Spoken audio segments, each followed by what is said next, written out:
All right, welcome back, everyone. Let me get there and get set up here so that I'm in the chat. One of these days, I will remember to get that intro music back. Not a big fan of the dead air type intro. Anyway, all right. Looks like we got some peeps in chat. Welcome back, everyone. Lot to go over. Awesome. We are back at all-time highs.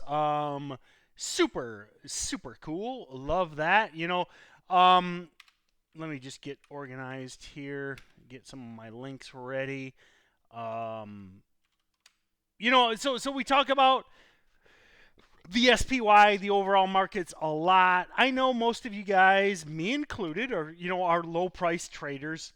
We love the cheap stocks. We love the XNets. We love the low float big movers of the day. But remember, always kind of keep an eye on the overall markets, the overall theme out there. The great what I love, what I love about right now is when the market's breaking new highs, and I talked about this a little bit on Instagram Live this afternoon. What I love about the market at all-time highs, you know, what happens when you go to the coffee shop? What happens when you go to the grocery store? What happens when you go to CNN.com, Fox News, whatever your USA Today, Wall Street Journal?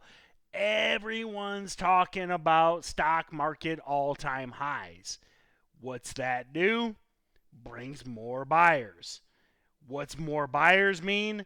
More volatility, more volume, bigger moves, longer moves, okay? What I love about more buyers, more people coming in the market is you get more prolonged moves. So it's not just some morning spiker that spikes and dies the same day.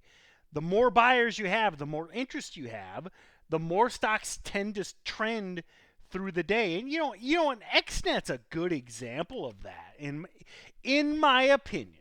Okay, all of this is opinion, but listen, XNet ended up kind of a snoozer after the morning spike, but in my opinion, and this is all opinion, listen, XNet held up literally all day. And I think the reason that it closed at 570, up 16% on the day, and is still in play going into tomorrow is all the buyers. Okay, you guys know, most of you know the standard penny stock pattern. I draw it a lot on these webinars. Let me get the whiteboard.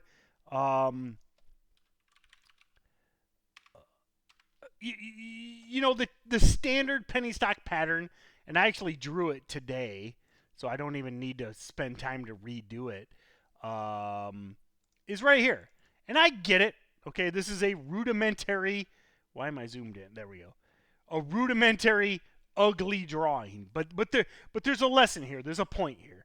The standard penny stock pattern is this, and I know you can't read that because of my atrocious drawing with the mouse.